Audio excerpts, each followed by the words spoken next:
Hello, everybody. This is your host, Living Dead Cat. Sorry for the delay. I've been a little tricky getting tonight's set up. You know how there's always some gremlins somewhere. So, tonight we are continuing our topic on autism and being on the spectrum. So, I have interviewed a special friend. They are amazing. They got my avatars working. And let's see. Blink. Where's my YouTuber? Oh no, it went away. I don't know why that closed, but oh well. Let me get this set back up. Da-da-da. There we go. I must have accidentally hit close. Anyhow, they helped me create my VTubers for both the Living Dead Cat and Kit Dreadbane accounts, and the Tower of Isa, the first name on the shoutouts list. That is who I had interviewed. It is a recorded interview, unedited, so there will be some slight difference in the full interview than the original edited one. There seem to be some volume issues. There's still volume issues in this one, so just bear with me. I will turn the music off for this episode and mute myself. So once I have that done, I will go ahead and let's see, let's pull this up. Alrighty. So I'm going to get started. I'm going to sit here nice and quiet and you guys enjoy the interview. All right. Let me go ahead and turn off the music for now and enjoy the art, enjoy the chat.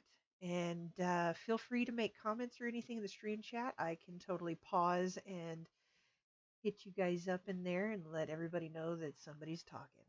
All right, without further ado, I'm going to mute myself and get this chat going. Or, sorry, get this interview going. Silly me.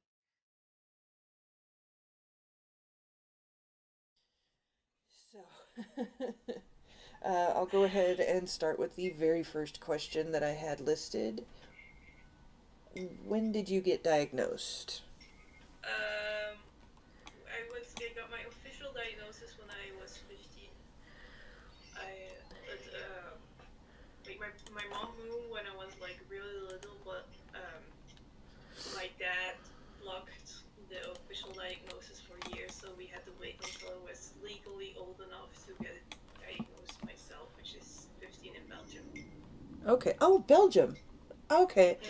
I was trying to place your accent, but didn't want to just come straight out and say it. It's like, hey, where are you from? It's like ASL, yo. God, sorry, showing my age. Um, um, so you said it was the age over there is 15 years old before you can get a diagnosis. That's interesting. Yeah, I think 14 or 15. It's not, it's like before you can, like, as a child, like, minor, ask your doctor, can I get a Ah, diagnosis without parents' approval? wow. Because, so you need to be that old because I Man, guess that's the age you're mentally capable of asking a doctor for a diagnosis, I guess. wow. Yeah, here all kids have to be 18. So, Mm. yeah, that's interesting. I'm glad I got it at when I got it, but like I wish I would have gotten it like as a child. But my that might have made my life a little easier. Yeah. Now you said your dad blocked it? Like he didn't Yeah, want to do you think yeah, it's he didn't want to face any truth or yeah. You hit the nail on the head right there. Because a lot of the times, it's not always like this, but a lot of the times, autism is like inheritable. Like how do you say it? Like when your parents have it, it's oh, not. like I mean, you hereditary? get it too. Yeah, it's hereditary. Okay. So it's not always like that. But like, so in my assumption is he just doesn't want to face that he probably has it too. You know? Okay. Okay, that's interesting. So, to be honest, I didn't know it was a hereditary thing or that it could be. Um, but Yeah, I it's not know, it's not always hereditary. It's just when you have it and you have a child, there's a bigger chance of passing it down to your children, if that makes sense. yeah. I always had this joke of insanity. Insanity is hereditary. You get it from your kids. But yeah, for me it was my dad. My parents are separated, so when my mom wanted to get the diagnosis, he would always threaten with legal actions every time Oh, my mom would fun. take me to psychologists or anything like that. So Oh, they man. would basically confirm that I have it, but they wouldn't be able to give me the diagnosis without my dad's approval. Gotcha. And since they didn't have it, he said like it would give them like legal trouble if they did give it, if that makes sense. Aw, that's not okay. Well, I'm sorry you had to wait so long for it. So you said that you think it would have been easier if you had a diagnosis earlier. So does that mean Yeah. that you felt that you were different prior to that diagnosis? For me, it was more of a confirmation that I had it Uh because huh. I always known, but like I think it would have been in life easier for in Belgium, like children with like learning disabilities like dyslexia, autism, ADHD, they get like not special treatment, but like special a program in school to Mm-hmm. help them regulate, and they can go to that like once a week usually, and like I would have had access to that. That's also something my dad completely blocked me from getting access to. Oh So I man. assume if I was younger and it should have taken more time for him to come to terms with it. Now he's fine with it. Like he accepted it years later after I could fully explain to him as an adult why I believe I have autism, and he believes it now. Uh But huh. like as a child, he had the idea of my mother is trying. You know Munchausen? He would always Yes. say my mother has Munchausen. Oh wow. So that was his whole reasoning why I didn't have autism and I was just a shy kid. Oh Like it was wow. more than that. Well, hopefully it didn't inhibit you too much without having that proper diagnosis and being able to attend those classes. Most I don't share this online on my streams or anything, but I do have a son, and Mm-hmm. he is in the what they call the SPED program, special education, and he has oh boy, his is for behavior because he's got ADHD, anxiety, depression, ODD, which is oppositional defiant disorder, and some conduct disorder. However, he's too young until tomorrow because tomorrow's his birthday, but he was under the age to be able to be diagnosed for bipolar disorder, which is what they are all thinking. So Mm-hmm. it's just, I had him officially diagnosed last year, but she couldn't do the diagnosis for mania or bipolar. And she was really Mm-hmm. saying that because of how his brain works and because he is so intelligent on one hand, but also so just like snap he's got aggression or snap he's depressed or all of that stuff, it just Mm-hmm. he needs to have the proper medication to be able to treat that bipolar. So right now he's just being treated for ADHD. Mm-hmm. That's it. Uh-oh. Yeah. Hang on a sec. Spotify playback paused. Well, duh, it's on my TV, not the computer. Yeah. Fun stuff. Anyway, but yeah, I do understand that the programs have made a world of difference for him, and I'm glad that his dad doesn't even reach out to us or anything. He did threaten me with all kinds of stuff when I left with our son Mm-hmm. because he was abusive towards me. He was neglectful to our son. He was an alcoholic and all this other stuff, and he was probably bipolar as well. So the hereditary thing comes into play. My cousin was bipolar and manic depressive, which I was told now is just one diagnosis.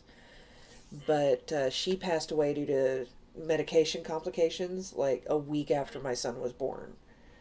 Oh, So she was able to meet him once in the hospital, and so that was awesome. Um, I'm glad you still was able to get that experience of meeting him. yes, yes, because I hadn't seen her in years prior, and we were pretty much identical cousins in terms of personality. Snarky as hell. We would play off each other with our wit and just have the whole room cracking up. It was great. That sounds amazing. Yeah, I miss her terribly. She was much older than me. But back to your story. What struggles did you face before the diagnosis? Like in school or in daily life or anything like that? I think for me, before the diagnosis, it was always just a big question like, do I indeed have it or not? And like, my mother was always like, are you just acting up, or is this indeed autism, or stuff like that? We did never truly like got the confirmation that not it was not me intentionally causing these issues. It was Mm-hmm. my brain making me very overwhelmed in certain situations. I used to get, like, as a child, I used to get meltdowns, and like it was just me being so overwhelmed with the situation, and I couldn't deal with my emotions back then. Because as you learn, as you grow, and like with the diagnosis, I'm always big into researching stuff, so I just researched the hell out of every single detail that could be, and like I understand why I do certain things and why certain things affect me the way they Mm-hmm. do now much better. I think if I had the diagnosis, I would have understood my like feelings around the whole like experience as an autistic person more, because like it's more easy for me to explain how I'm feeling now, especially when I'm having like an overwhelmed day, Mm-hmm. because I know the reason behind it. Prior to my diagnosis, it was always like, why are you acting like this? Why are you like this? Can't you be normal? Stuff like that. Uh, yeah, I can get that, and I know that today's world, they're using the word autism less and less, and using on the spectrum more, Mm-hmm. because there is such a wide range of, and I don't like calling it a disability either, because it's just the difference in how the brain is working. It can cause some issues, but it's not imperative to the point where you cannot function. I know some people are a lot worse off on the spectrum, and so they have that more extreme side of it. But I know that there's a lot of people that barely have any, symptoms or signs, I should say. But I do understand the overwhelming aspect. I have PTSD from decades of abuse, so certain noises can overwhelm me and trigger that. My anxiety is worse in large crowds, except at concerts. I don't know why. Probably because the music helps so much. But like at the mall, I just want to get in, get out, Yeah, and I same. don't want to be anywhere close to people. I end up hugging the wall when I walk anywhere, and even though my knees and my back are horrible and I have to walk with a cane sometimes still, I am rushing as fast as I can and leave my friends behind. I just don't go out. That's just how I describe it. Just unless I really have to. For me, some people like, aren't you lonely? But like for me, it's easier to make connections through the internet because Yes. I don't have to face people, and I Yes. have a lot. I have friends. I had to explain it so much to my psychologist. I go to the psychologist. It's like I do have friends. They're just online. I just don't like going out. It's not something I want to do. I don't like getting drunk and go to parties or going. Like concerts is like I only go there if I really, really, really want to go and I have to convince myself. But like otherwise, I just stay home all the time. And like even with like family parties, unless I have no excuse on why I have to stay home, I have that's like I always try to just stay home at all times. It's just Yeah, so it's much easier. easier. Yeah, it is. And I was almost a hermit for quite some time. Mm-hmm. So, yes, I do know how that feels sometimes. My son also gets overwhelmed quite a lot. They also think he has a sensory issue where he gets sensory overload. He gets Yeah, headaches if his class is too loud. yeah, that's what I always have. Like I use how do you say this? I used to get real, really overwhelmed, and like as a child, I couldn't express myself, so I would literally get sick and I like get a fever if there Oh, was so much wow. noise to many people, and that's how I would express myself. My mama has lots of stories of first time I went to the pool with her. I was spiking a 30 degrees Celsius fever, which is let me just see what that is in Yeah, it Fahrenheit. sucks. America is still so behind. Celsius is easier. Fahrenheit 104, Oh my 104 Fahrenheit. god. I was spiking a 40 degrees fever, and then when I was home, I was completely fine. I was physically making myself sick because I was so overwhelmed. Wow. So that's like physical symptoms of the like sensory overload. That's like one of the big quote unquote symptoms for me. I can't like too much noise. I get so tired and so bad headaches. Yeah. It's I always describe it as more of a people like, do you hear it louder? No, I don't hear it louder. It's like knives in my brain if there's too much noise. It just arrives harder if that makes sense. It's just Yeah. too much noise makes me really really tired, so I have to sleep a lot. Mm-hmm. And Yeah, so I get overwhelmed quite a bit. Being an empath, when you go out into crowds, it's just absorbing so much, and I mhm, don't know how to turn it off. Because I've heard that some people are able to reduce that impact. Unfortunately, I have no idea how. So whenever I do get into large crowds, it really depends on that crowd. Like okay, did you I'm doing better. I am in the BDSM community, so when I do mhm, go to that location, it's a wonderful experience because everybody is so accepting. They are all having a good mhm, time. They are all happy and respectful. And that's the kind of thing I want to be surrounded by. But when I go out mhm, to just public places, the shopping center, grocery store, mall, whatever, there's so many people just like complaining about their problems either internally or externally, and it's just you pick up on all of that. And that's also why when I interviewed my dad, it took me like 2 days to recover. That was rough. oh, Whew. But yeah, I that overwhelming aspect, and when it comes to mhm, noise, it really depends on the noise for me because my anxiety craves cacophony to mhm, silence that inner voice, that inner depression that mhm, tells me all the things that I'm terrible at and that I'm a terrible person, all that stuff. Luckily, my meds have reduced that quite a bit already, but industrial music will mhm. just drown that out. And I've noticed that a lot of people with mental health issues like to listen to what people consider, or sorry, society considers dark, angry music. Mhm. Yeah, it's loud.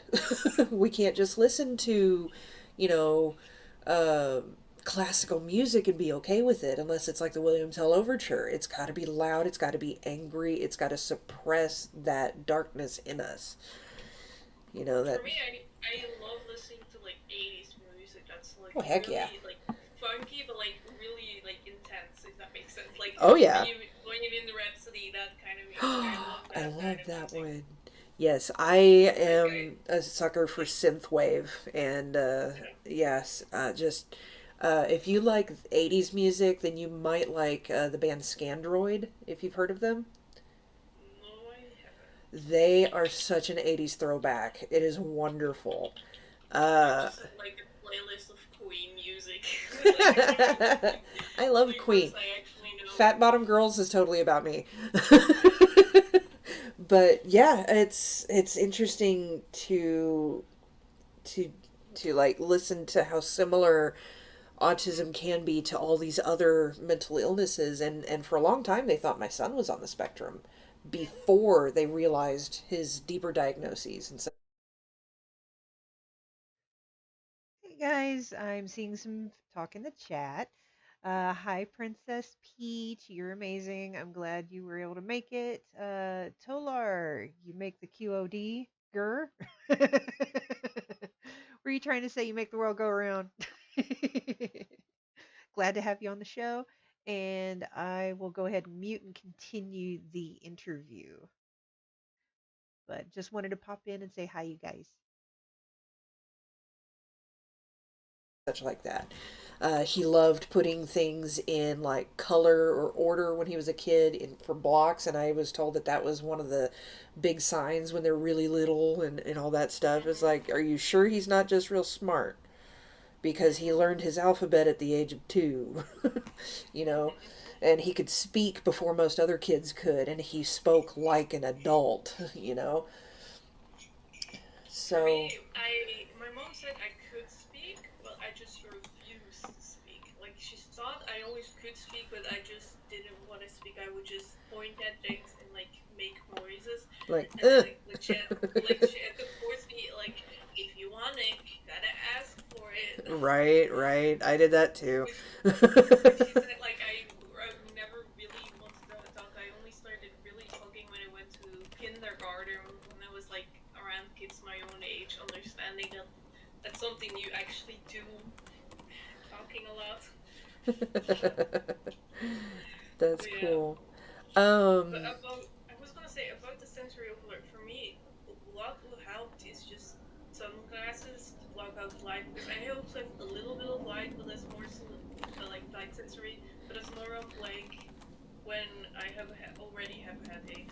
yeah. So sunglasses. I have earplugs, just like regular, Uh-huh. like like the squishy ones, and Yeah. then sound canceling like headphones on top, and then music as loud as Wow. I can, and I just walk through the crowd and I try to not pay attention to anyone and try to not touch anyone, and then usually I Wow. can survive. um, I know public transit is a lot bigger overseas. Is that something that you struggle with using public transit whenever you have to go anywhere, or do you have your own vehicle? I used to before COVID. That would even like Yeah. COVID made it so much easier because I didn't have to go anyway. That But that before was COVID, true. I did not get cabin fever at all with COVID. I was happy with it. It's like when you like solitude, COVID is actually not so bad.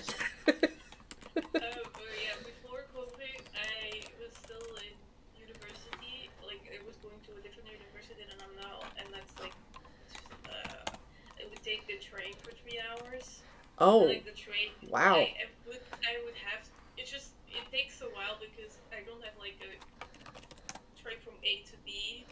So I would take one to like I had to take multiple trains to get there. Oh, wow. So with the car it's like an hour, so I would always beg my dad to bring me because he has like an electric car, so it's Oh, easier. nice. So it's like, please bring me. Because the train when I'm inside, I'm usually fine, and like if it's not too busy, but like the when you're on the like platform, like the screeching noises of like the Oh, trains taking yeah. off, and like the brake noises. Oh, I couldn't, like my brain would just get so overwhelmed that I if I had to take the train, I would be out for 2 days just because I would just get so tired. Yeah, yeah. So after you got your diagnosis, going back a little bit, did things get easier for you? Or did it I just got give you a name for it? I got a name and I got extra time for my exams. That's the only thing I got. So did it not So really change much of anything? Here's a I question think that a lot of people ask: is there medication for autism? not that I know of. I take medication, but that's not for autism. Okay. Well, they do say for like my, I got like a specific type of diagnosis. I don't know if that translates, but the type of diagnosis I like autism. They said I had. They said they are far more prone to having anxiety disorders, which I do Uh have. huh. So I think it could be due to my autism, but it could also be depression and anxiety for myself. So Okay. like I take meds for that, but like I don't know if it helps my autism or not. I don't think it will. There's much of like meds you can take, or not that I know of. I Okay. assume on it with like people who have like more intense forms, maybe. But Okay. I think it's more of a treating the symptoms and not the not the Gotcha. issue, if that makes sense. Gotcha. Gotcha. Do you go to therapy, or I mean, you said you had a psychologist, but do you have like a psychiatrist or a therapist or counselor? Here we don't really have therapists. We just go to the psychologist. It's like it's the same thing. I go to therapy with a psychologist. It's like Okay. officially he's a psychologist, but he gives me therapy. He That's awesome. I so it's I would be able to get it go to psychologist like free, like that I don't have to pay that much, but That's awesome. it's such a I would be able to go there, but it's such a long waiting list that then me and my mom just decided to just go to the one here close here and just pay the fee. If Okay. that makes sense, because Yeah. if you're like less quote unquote money here, you should be able to get a free medical health care and everything.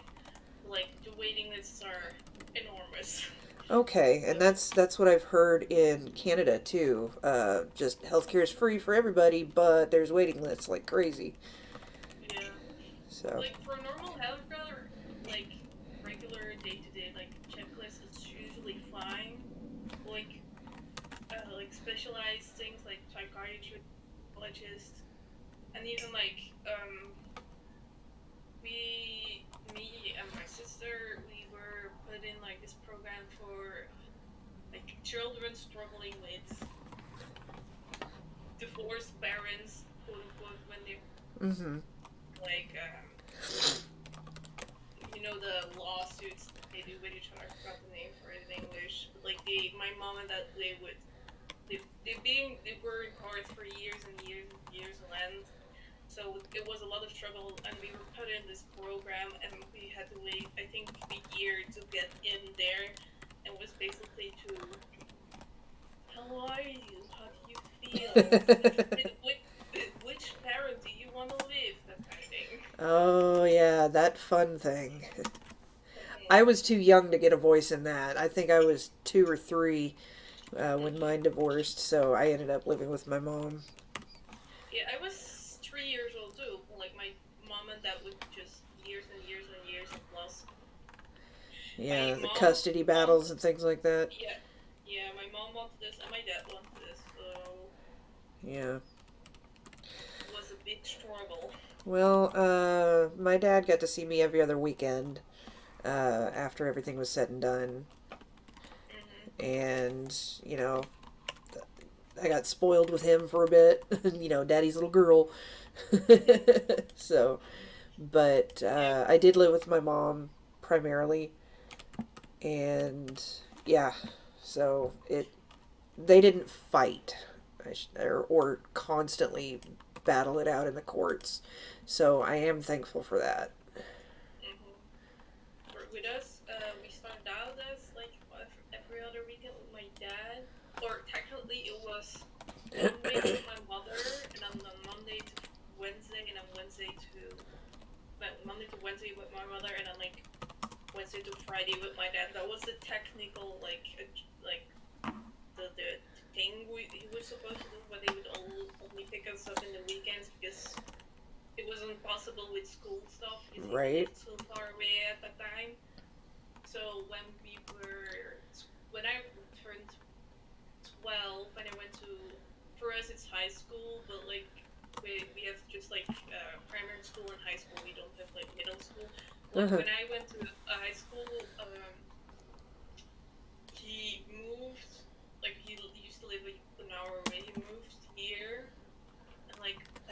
out, so we would do 50-50. So Okay. 1 week my mom and 1 week with my dad. And after that, it was just a lot of like court stuff about alimony. Oh wow. Like I think the last one was last year, and I'm 22 now, Ooh. so it was Wow. still going on. So, because we still live at home. My sister is finishing her um, nurse degree like in Oh nice. June, so she'll be officially quote unquote move out. So that's gonna be a big Yeah. change in the like system. And then as soon as I graduate, I hope all the core stuff finally stops.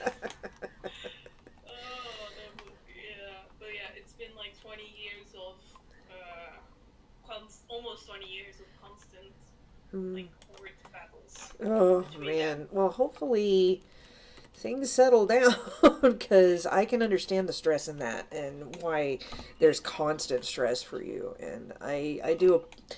I know it's not my fault, but I like to apologize for others and things like that to let people know that there is somebody who cares, even if you don't know me hardly at all, other than with, Mm-hmm. the commission stuff.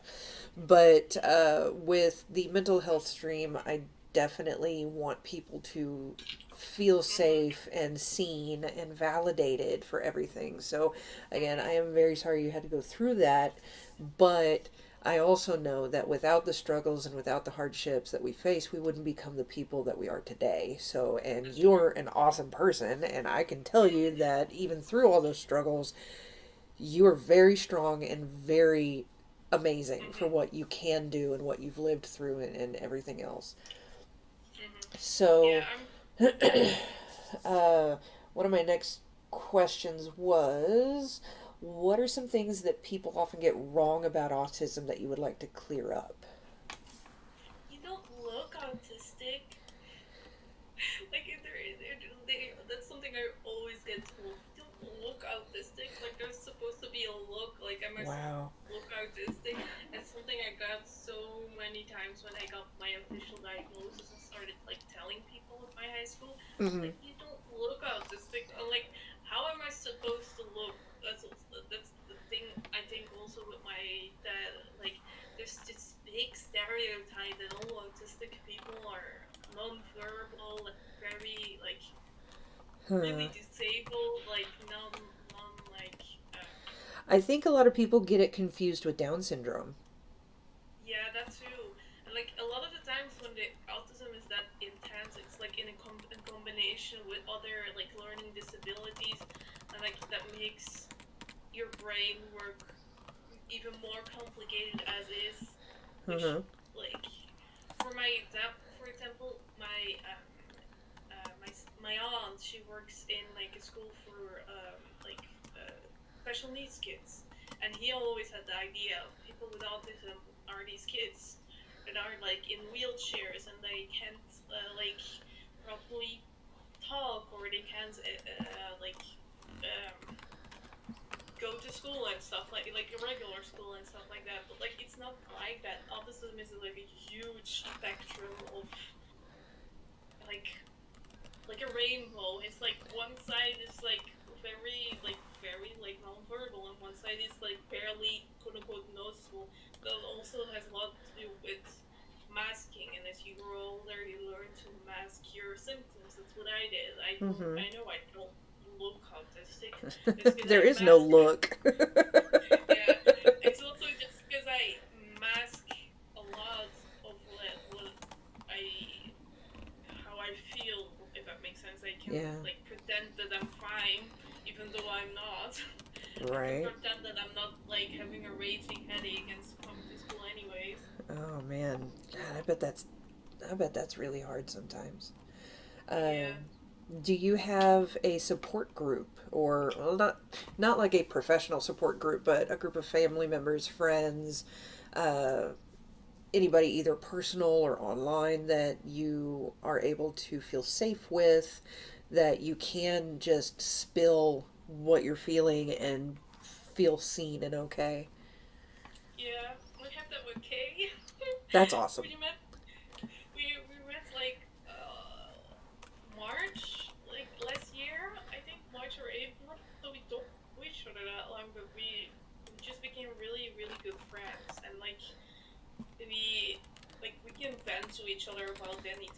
that's something I really appreciate in her.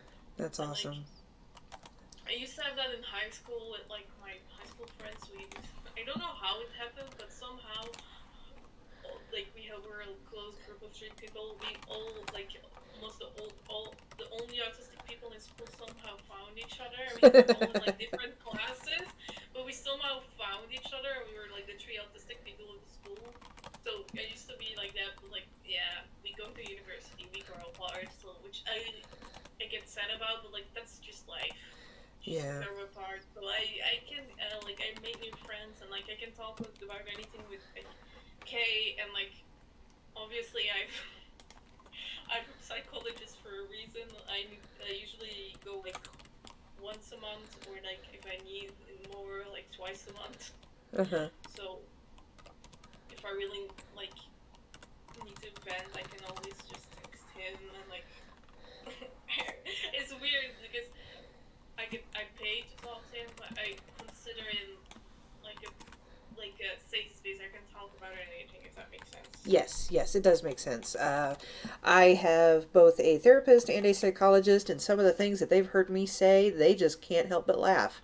Uh, I am extremely open about myself to a fault sometimes because there are some things that people just don't need to know about me. But with them, I definitely feel like I can just go off on whatever personal tangent I'm dealing with, whether it's TMI or not. So, because they do like hearing the positive, not just the negative, and that helps to really cement the foundation between, patient and, doctor and such like that. And so being able to talk to them has been wonderful. And I see each of them at least once a month. Um, and also, I have my buddy Gray in the sanctuary. I've known him for a few years now. He was a concert friend, and Mhm. we've grown really close. And I feel I can tell him just about everything as well. Mhm. My sister in law, I used to be able to when I was much younger, but she is of a different generation, so Mhm. the poly aspect she doesn't quite understand. She thinks it has to do more with sex than with love. So Mhm. when I told her my son knew about it, she was like, "Why are you telling him things? He is way too young to know about this kind of thing." And I was like, "Okay, I'm not going to talk poly with you anymore." But I can tell her a lot of other stuff without feeling judged. But I mean, with her getting older, me getting older, I'm almost 40. Wow. Yeah.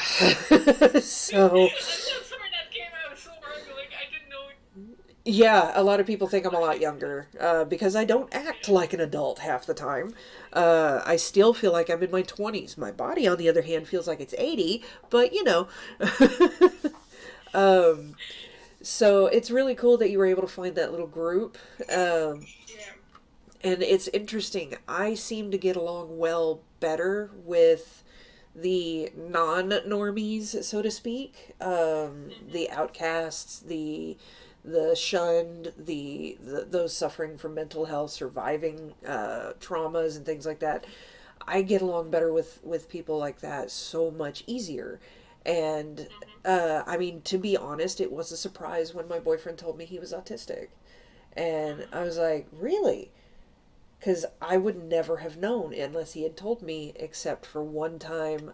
He's also cross dresses, and Mhm. I was very supportive of that and got to do his makeup for the first time. It was so fun. But apparently, he's got an issue with anything getting close to his eyes, and Mhm. it triggered a classic response that I've seen in autistic children where they start just like hitting themselves in the head Mhm. and things like that because he wanted me to push through, and I said, "Are you sure? Because I don't want you to feel like you have to for this." And I know it's the first time you're going to be in makeup, and I know it's a major thing. And he really wanted to go out in public for the first time as Roxy, and it was uncomfortable for me at first, Mhm. but I had to keep reminding myself, yes, he is on the spectrum, and I need to further understand that that's going to come with some of these actions that most people never see. So Mm-hmm. it was also a learning experience for me as well. And I have to remember not to walk on eggshells type of thing, but remember to be okay with some of those behaviors because that's just Yeah. part of it. It is. I think those are like stems for him. A lot of times, like Ouch. children have stems, but for me, they involved from like I had like I don't know, wavy hands, if that makes sense. Like I would always wave my hands into like it's like de-stress. It like takes a Yes. little bit of the stress energy out, and that evolved in me like cracking my knuckles if I'm stressed because that's not as obvious of a thing. Like As the people wavy can pick up hands. on that. Yeah. Like I can like play my fingers and like people wouldn't really notice that instead of like the really big obvious steps. So like Uh huh. that's a lot of like masking also, and it Okay. just evolves into like pretending you're normal when you're not. Yeah, my son, another reason they thought he was autistic is because he rocks all the time. Mm-hmm. He still does, violently so. But that was more his comforting, like self soothing. He never had a Yeah. pacifier, and he never laughed as a baby. He would smile, but as a Mm-hmm. baby, he would never laugh. And I always thought that was strange, but he was too cute to care. So, Mm-hmm. but I rocked him. That was like the only thing that would really soothe him and calm him down. He never had colic.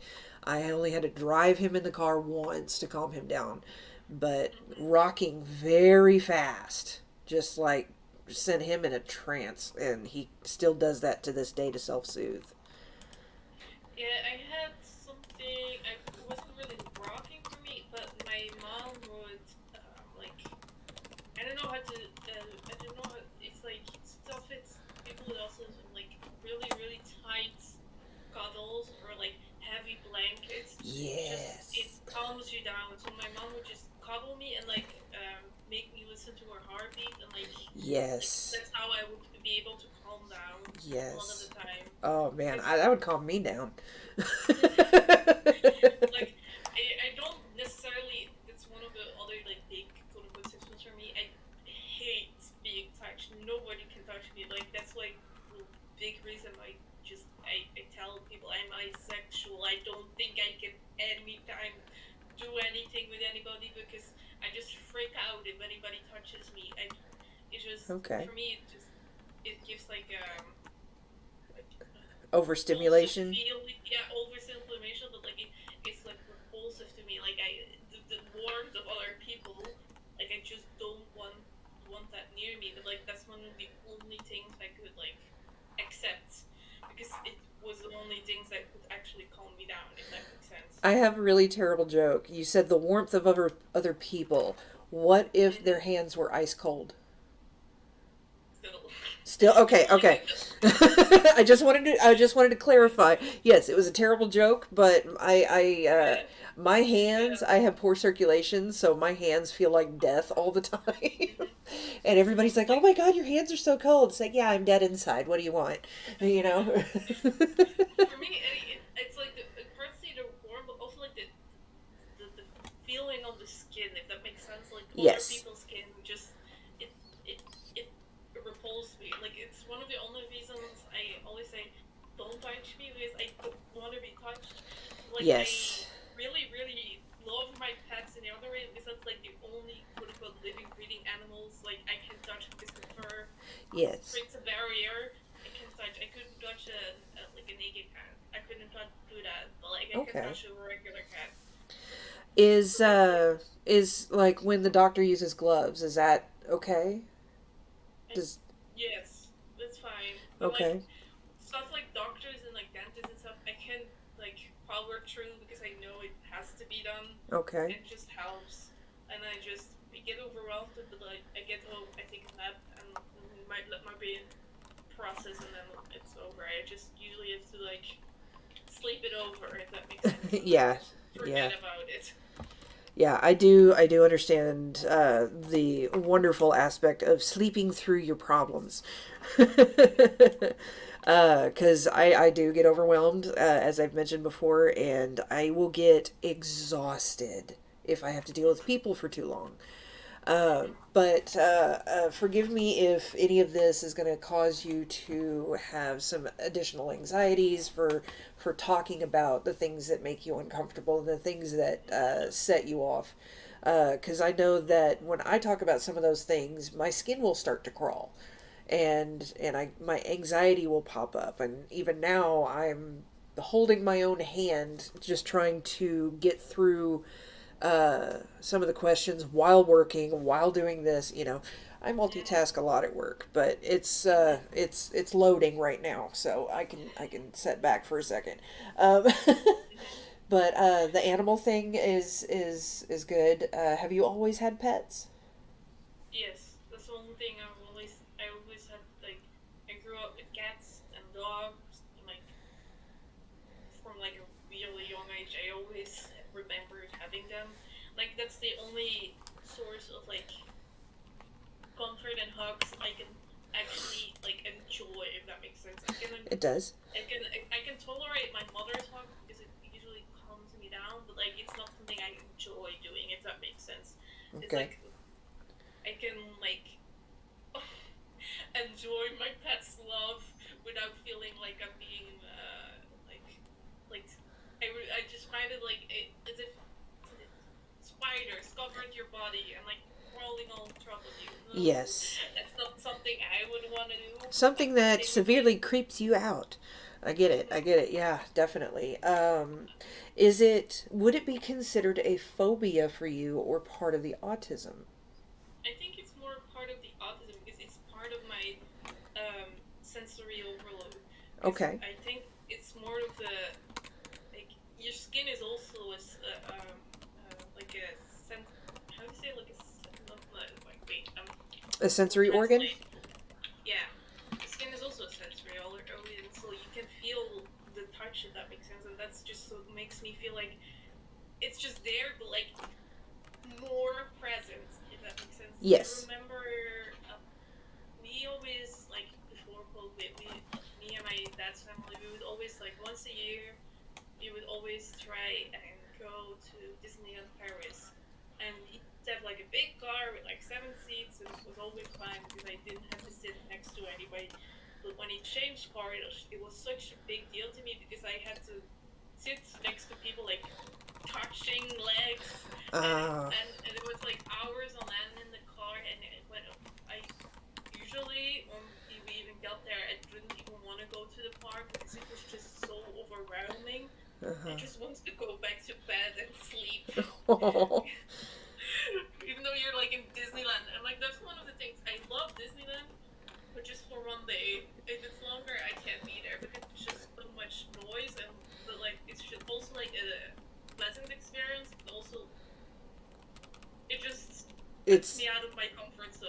yeah, yeah. Whenever I took my kid to say the fair or a Mm-hmm. playground with a bunch of screaming kids and loud noises and everything, we could last for maybe a couple hours.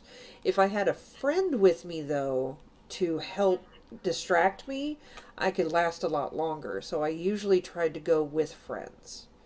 Um, because if I'm able to just focus on one person instead of the entire crowd just kind of bombarding me, then I can almost separate it.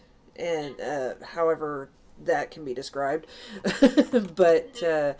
yeah, usually I am just absolutely dead tired by the time I get home. I'll end up going to sleep early. I'll sleep an extra 3 or 4 hours because it just knocks my system out. Mm-hmm. Yeah, I get that. For me, Disneyland was like I've grown up with it, and it's just like a nice, like nostalgic feeling because we live like it takes us 6 hours to drive there, so usually Oh, wow. we'd go like Early in the there, stay morning. the night, like we leave in the morning, and like around the afternoon we would get there, like get a hotel, stay for the night, and then like next day we would be at the park. If that makes sense. Okay. Okay, yeah, that sounds like a great way to do it. Mhm. Oh So we man. found our solutions. Yeah, yeah. Modern problems, modern solutions.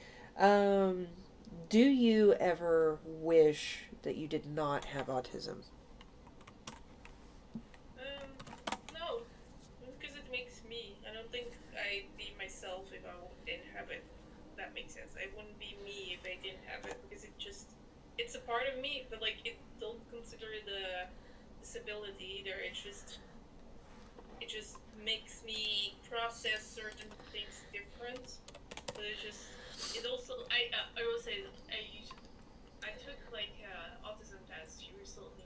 There are so many things I was like, oh, I thought this was just one of my quirks. No, it's autism again. So that happens so much.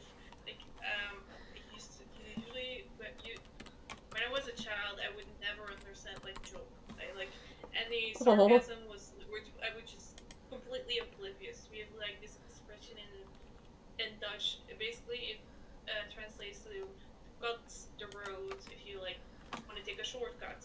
So me and my mom once we went like go on a bike ride, and she's like, "Come on, we'll across here. We'll cut the road." And like, but how can we do that? We don't have a knife with us. Got it. Taking it all literally instead of I was the completely figurative. literal in Okay. that sense. I'm like, That's actually really cute because one of my favorite cartoons as a kid was that one Tex Avery cartoon where this guy went to heaven and was telling his story, but it was all with these anecdotes and like sayings like cut the mustard, and it showed somebody trying to actually cut mustard on a table and stuff like that, and I loved that one. So mm-hmm. hearing that somebody actually has thought like that, it just brings back those memories and makes it Mm-hmm. kind of adorable. Like stuff like that, like especially like I focus on a lot of details. Makes like especially like when I do art, it makes it so much easier. Especially like I do a lot of 3D art. I don't think I've ever shared like a picture. I could try to find one for you. Like me, and can just focus a lot more on the like specific detail. I do a lot of like face um, like recreations. Yeah. Like I can here. This is one of them. I just like one I made. It's a T-Rex. It's one of my proudest works so far. Let Like me scroll down. I scrolled up to see all those questions. Oh, wow. like I can really focus on the Wow. details and like I I see can that. visually see it in 3D. That's Like amazing. that's why I also love like the VTuber stuff because that's technically also 3D. Like Yes. That is it's like something insane. that came really easily to me, like to be able to visualize everything in 3D and like focus on the details. Even though I hate looking at people and like something I had to learn. My mother, I know she did what she had to do to make me mask. She learned to make me mask, but she would literally bully me into looking at people. I describe it as bullying because Uh huh. she would always make fun of me and like Oh. how you can look at her. She's not gonna eat you up and like stuff like that. She would always like make fun of me to make me look at the people, and it eventually did work. I started looking at people. It's just like something I never really liked doing, but like even though I don't like it, I can focus on people's faces a lot and like focus on the details, and that's how I like. Okay. I think it's also so part of the like autism that they details a lot, and I think that's something that really helped me in my arts and stuff. So that's also Huh. like a positive on like the Yeah. autism thing. And like people say, yeah, autism, you are really smarter. Like that's more like savant syndrome. But Yeah. like they were always, you're such gifted kids. Oh god, I still remember. I used to. Yeah, my son has been put in the gifted spectrum of things. Well, spectrum as a loose term, but his doesn't come with the, perfect behavior. It comes with the complete opposite. Because he is so smart, he knows what to do wrong, Mhm. and because he is so smart, and because he also has what's called asynchronous development, where his adult brain or his adult way of thinking has developed a lot faster than his social skills. So, like 2 years ago was when I was really given the I can comprehend this now speech from his psychiatrist. He has the brain of a teenager trapped in the life of a child. So, teenagers like to push those boundaries to get that independence and everything, but he was still well underage. Mhm. So once we kind of worked into, once he got a little older, like now, he's very independent. I will let him stay home alone overnight, and then he's clingy as crap the next day. But giving him more freedom has actually helped our relationship a lot more. He doesn't push back as much, which is great. Takes a lot of stress off. Oh god. Well, for me, I could. It was good in the subjects I like. If that makes sense for Yes, me. If same I with didn't him. like it, I would just wipe my feet with the floor. That's something we say in Dutch. But like I would refuse to do it. I would never like history and like art history. I barely passed in high school. But Uh-huh. like sciences, I had like for us it's different graded, but like everything above 70 is like really good. But like I had like I think 80 in like sciences and stuff, and like I was so proud of it. But Uh-huh. like when I went to university, it was such a big jump from in high school you're like classes of 20 and like small groups. And then I went to university, which was classes of 100, Oh, 150, 200. oh And wow. it I was bet that was like, a big shock to the system, wasn't it?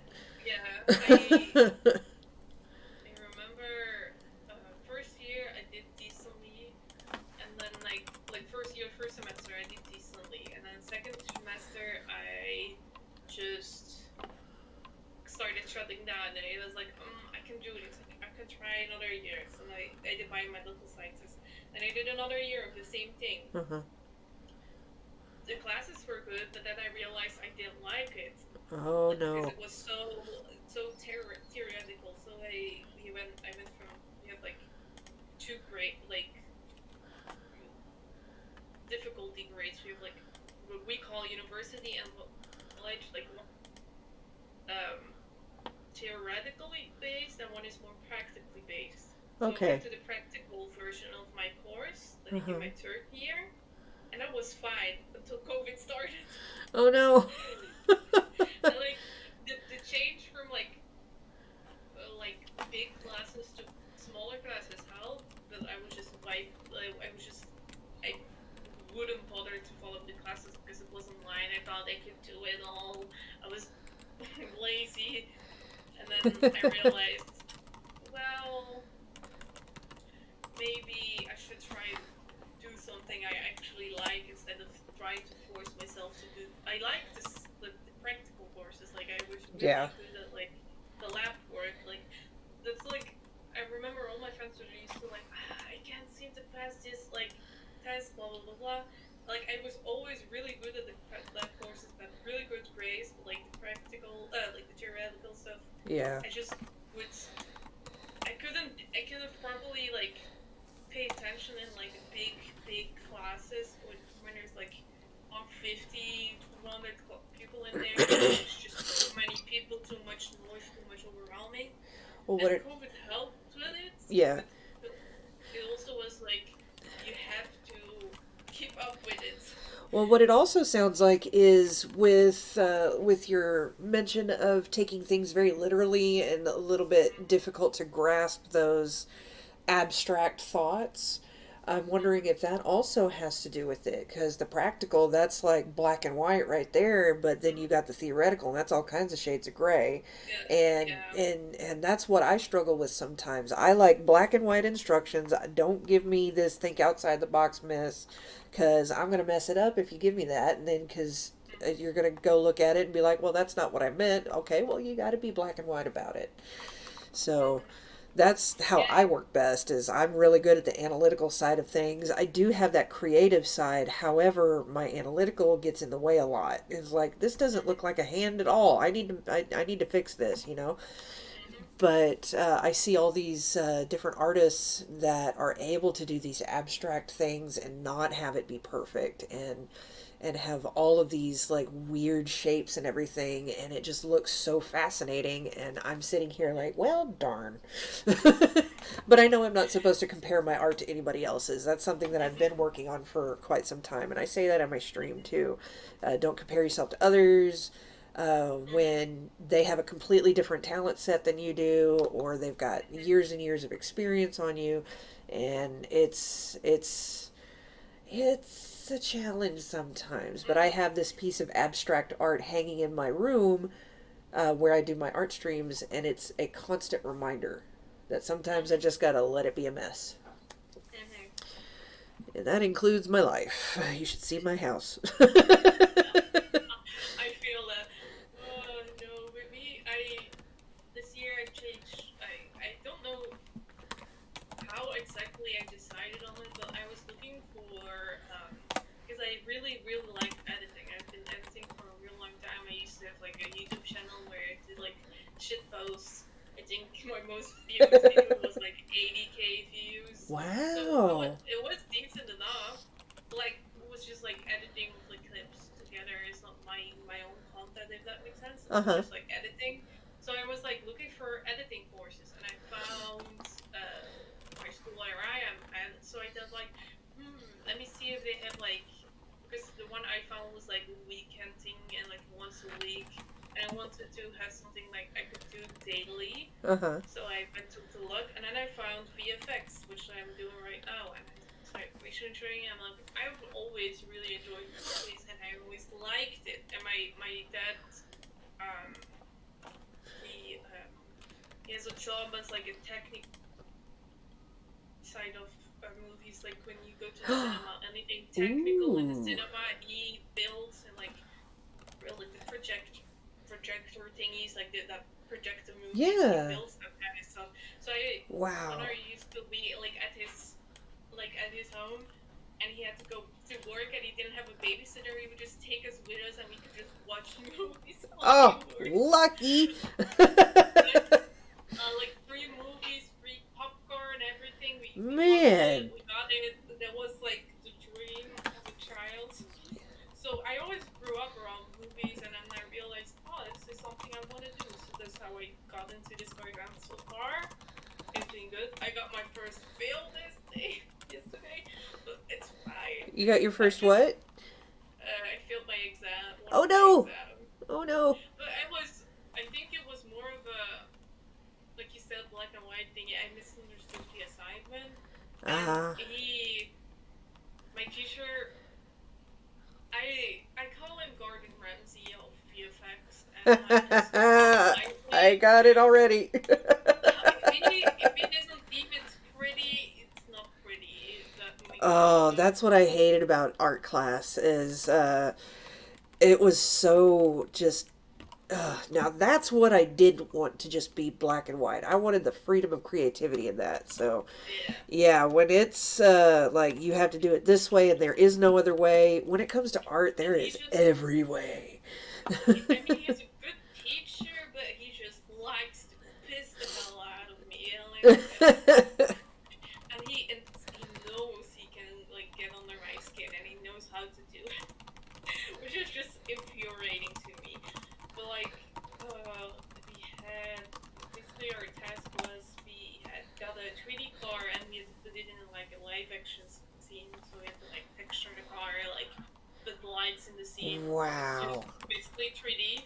But like, he gave us multiple like shots to choose from, And he said, choose whatever you think works best. So I just chose a random one. But apparently he wanted me to choose the other one, which I didn't understand. So I made a scene with like really heavy lighting and like we really have these shadows. And afterwards, I just after the exam, I realized with the light shows, it was really difficult to make it look like it fit into the scene because there was so much like sun in the scene. I should have chosen the other one that has like a lot of the other scene you could choose with like a lot of clouds, so it was more easy to put the car into the scene. And basically I just made the things 10 times more difficult. Gotcha. So that's what happened with that exam. But I was supposed to get my like the details from my we get video exams. We get we get the details and then we get a week to finish it. So we were supposed to get it today, but he still hasn't sent it, and it's like 4 p.m. already. So I'm like, give me it. But yeah, I just hope this time around he'll be more like clear with what he wants.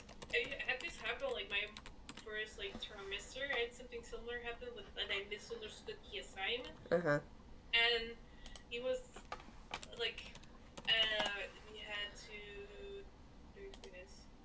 A lot of VFX is also like background comparison. So you have a picture and like you put a castle on a hill that's not there, like stuff like that. So that's what I did. Apparently, my teacher wanted us to completely make a fabricated scene, but I just enhanced the original picture. And but he didn't specify that. He just said put a castle on a hill, and that's what I did. He didn't specify that I had to create the 3D hills and stuff like that. So I didn't dox points, but like that's like misunderstood communication. And I've been trying to tell him you have to be really clear with me, otherwise I will whatever you want. I remember my mother used to tell this story in the primary school, one of her like my first grade or something. We did homework, and I understood that we had to do the homework at school for some reason, so I refused to do it at home. Oh no. So the next day, I came to school fully prepared to do it at school, and then was like, no, you have to do this at home. I'm like, but you said no, you have to do this at home. And like, oh no. As a child, I didn't understand what was wrong because I understood it, and it was such a black and white for me. So now I just always tell my teachers, if you give me a like task like homework, please as clear as possible. Otherwise, I will not understand. Yeah. What you want, because I always say I can't smell what you want. I can't magically read your mind.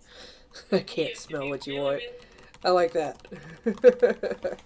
I'll use that next time. Yeah.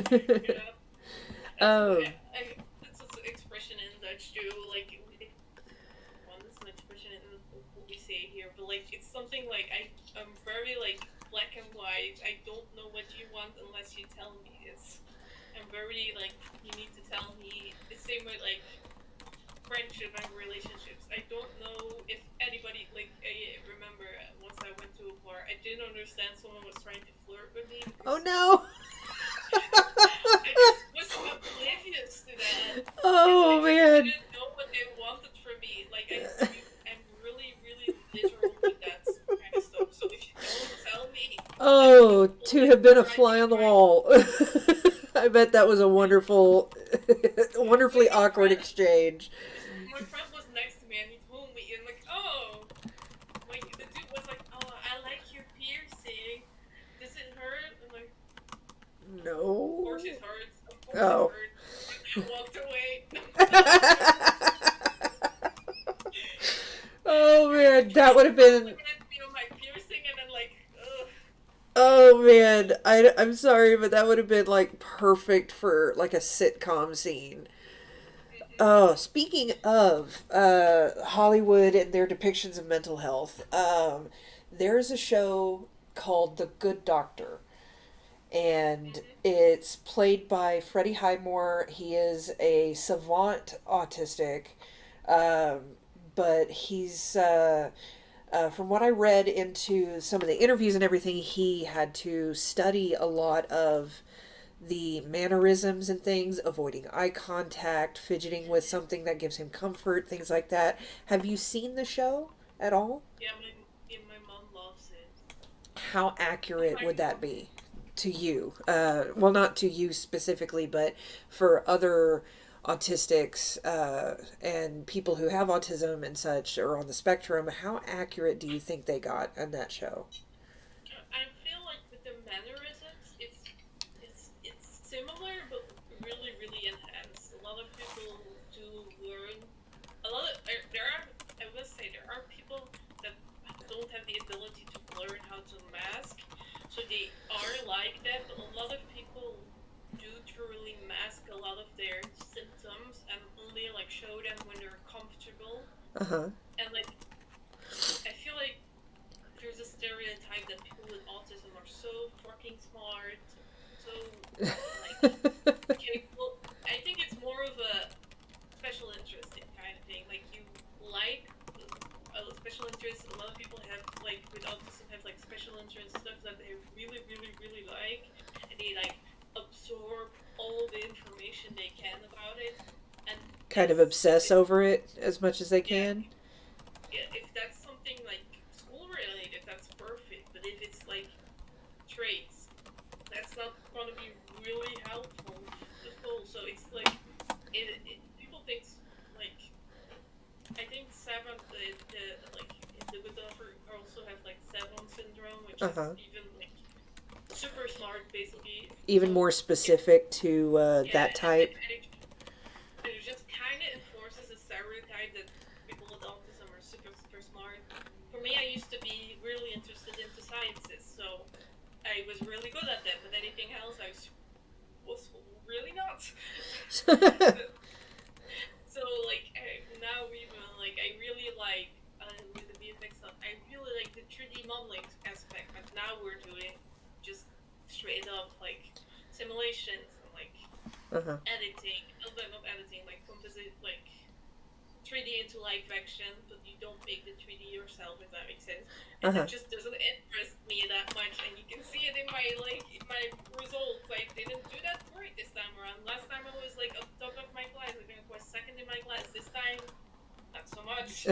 So like, it's just like I have to force myself to do certain stuff more.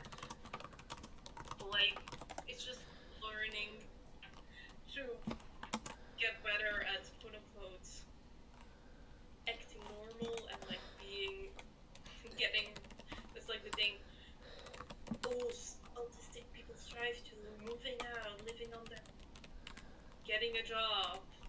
That's Uh huh. something not a lot of I don't think a lot of people like think is possible for people with autism, but it's not like that. People a lot of people can just live normally. I just may take a little longer for you to like get on your own 2 feet, if that makes Uh sense. huh. And I really like what you said with the mask and trying to act normal. Now, unfortunately, it's seen as a negative thing for people who have any kind of mental illness or disabilities or anything like that. And I think the movie Joker with Joaquin Phoenix hit the nail on the head. Is it's hard to act normal when you know you're not, or when you're not okay and Mm-hmm. things like that, or everybody expects you to be normal even though you're not, I think was the line. And I think society is pushing people to have that sense of I need to act normal in order to function properly, to pretty much be left alone about their issues or whatnot. And I think that society would do better to, instead of just say, okay, I don't like how you're acting, you should act normal, but to be more, okay, that's new. I could ask if you're comfortable. If not, no big deal. That's who you are. And I've always liked the eccentricities of some people. People who have strange tics that a lot of other people find offensive or anything like that. Not like as far as Tourette's or anything, but just like these things that people do, the ones that talk with their hands very vividly, things like that. I always found those nuances endearing because that's that person. That's what they are, and I wish that society could be more accepting like that, and to find those little treasures within each person that some people are able to do. That's why I always like talking. It's like I call it like one of my special interests is interesting interests. Autism is like one of them because I like talking about it and educating people that we're not just weird people. Like I used to get described as the weird kid, and I know I was weird, but like it's just me being who I am. It's not that I'm any different than you. I just perceive the world differently, and I need to cope differently to certain stuff. And you may not have to do that, but that doesn't make it any less normal. Make me any less normal than anybody else. Exactly. I just need to like walk around with big ass headphones sometimes because I can't help. And a lot of women actually have to do that anyway to get left alone by men. Mm-hmm. And people with anxiety or severe depression who just don't like being around people in general, they do that too. So it's actually not that different from a lot of other people. And uh, this has been absolutely an amazing conversation, and I want to thank you so much for sharing everything. And you're the same mindset I am in terms of wanting to educate people and wanting to get the word out, because that's what my stream is all about, in honesty.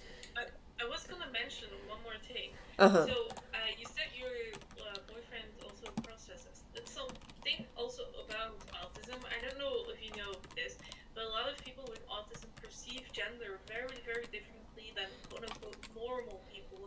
That's why I identify as non-binary and never identified as like male or female. It's just I've never been like that. It's gender is very we just that's I found many non-binary people that are also autistic and they feel like the same way with like we perceive how we express ourselves very differently. It's just not as black and white as man and female and like Oh, wow. we are not. It's something I found a lot of like commonalities with that kind of stuff. That a lot of autistic people don't like identifies the same way with gender as quote unquote normal people. That's why you also see a lot of those like new pronouns Uh huh. because that's and new pronouns are very often related to like they're made fun of on the internet, but like it's the autistic like pronoun. And I've seen that a lot of times happen like on the internet. They get labeled as that, and yes, it's kind of true, but it's more of a this is how I identify and how I feel comfortable, more comfortable, and how I express myself to feel more comfortable. And that might not fit in your perfect normal mold. Autistic people are never normal, anyways. So it's just like a big of like a big.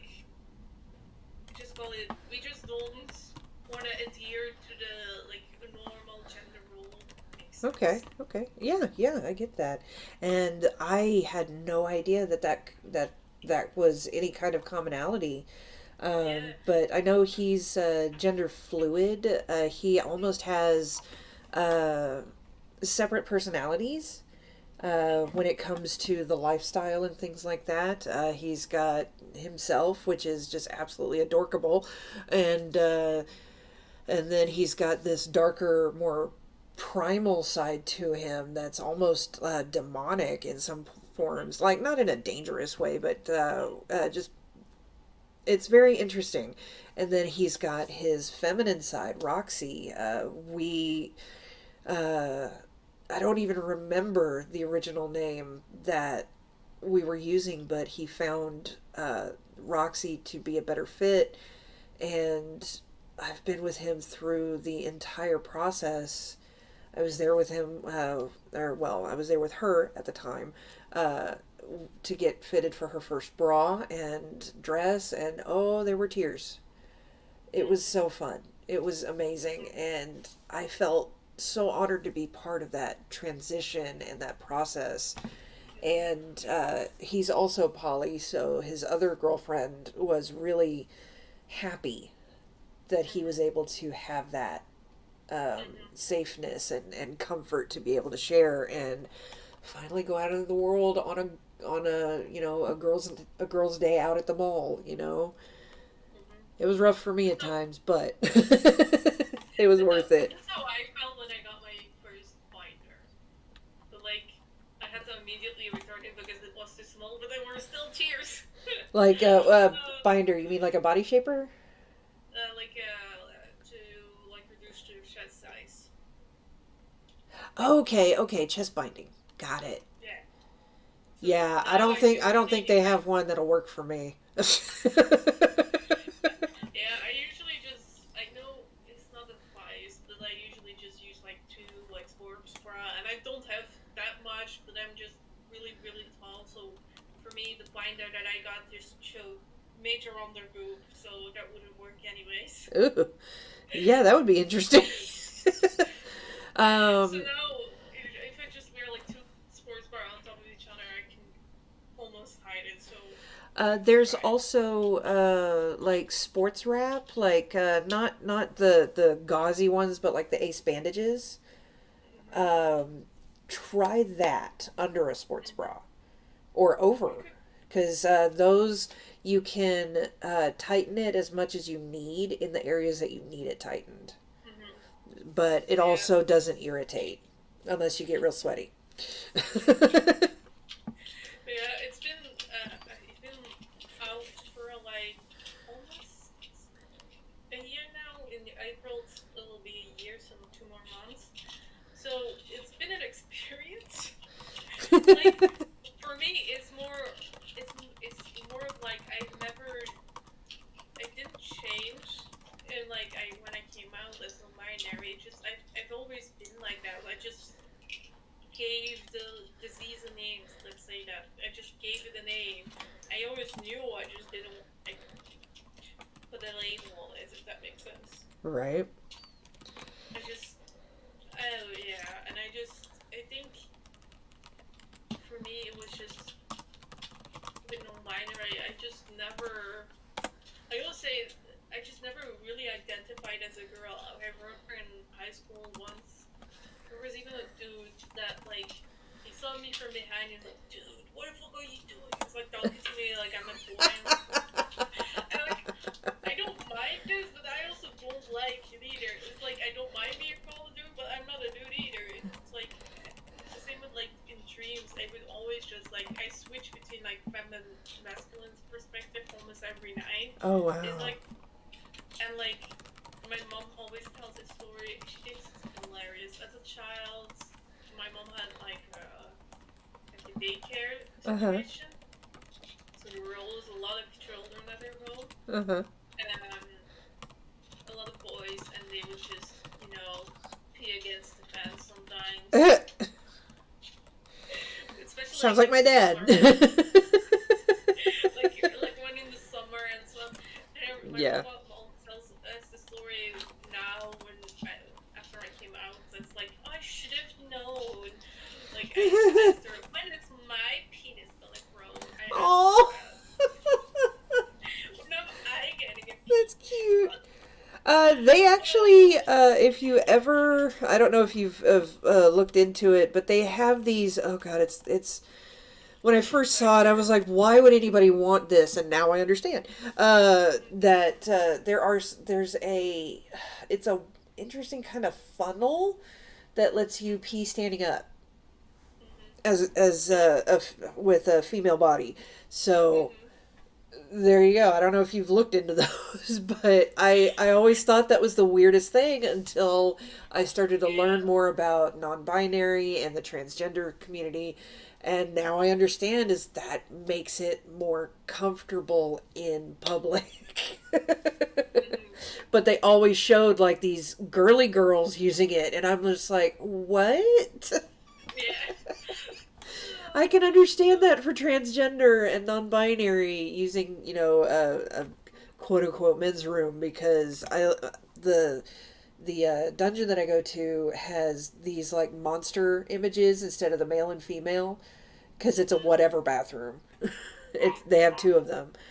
So anyhow, I'm gonna go ahead and cut this short. I'm gonna have to do some. I would love to play this on the stream, but I know it would have to have some major editing, and I don't want to ask you to do that. So I'm gonna have to figure out how to do that with what I have. I may have to send it to my desktop.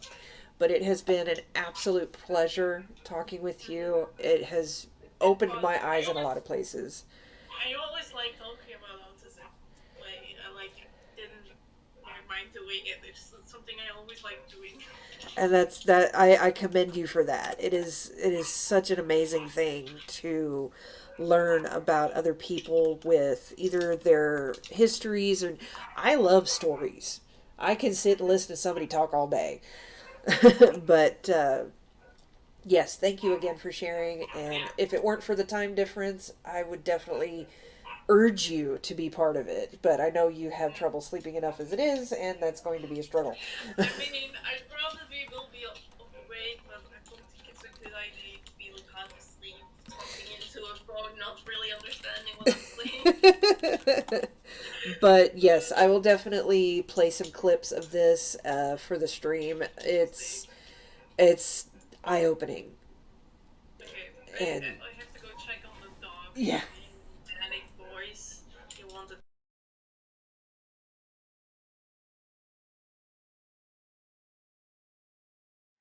All right, guys. I am so glad you were able to take part and listen in on this one. And again, massive shout out to Isa. You can find them on Twitter, Instagram, and Twitch under the Tower of Isa. And they are absolutely phenomenal. Again, Isa, if you're listening or watching this later on, I am so thankful that I got to talk to you at length about this. It was so much fun. And I apparently forgot half of what I had asked and what we had talked about, but listening to it again just brought back so much. And, again, anybody who has questions about different mental, uh, hang on, I'm trying to get this all squared away again. I don't remember how I had it. Anybody with questions about autism, being on the spectrum, definitely, reach out. Find a friend or family member or a friend of a friend. You can come on to the Discord server for the sanctuary. Oh, excuse me. It is an 18 and up server, so just be aware of that. Hold on, I'm trying to find my clips.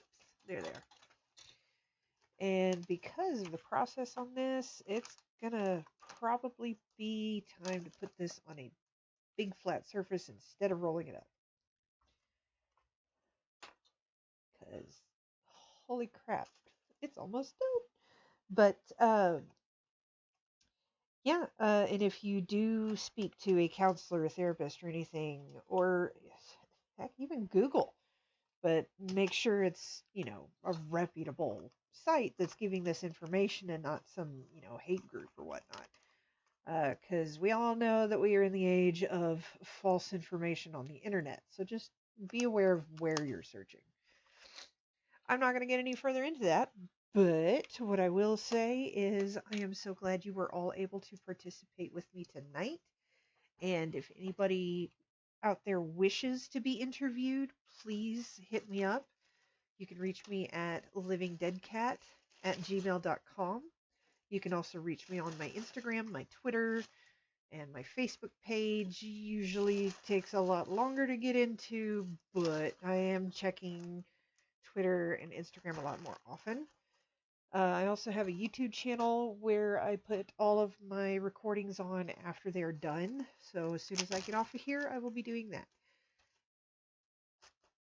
And check out Dragon Panther Studios at dragonpantherstudios.com.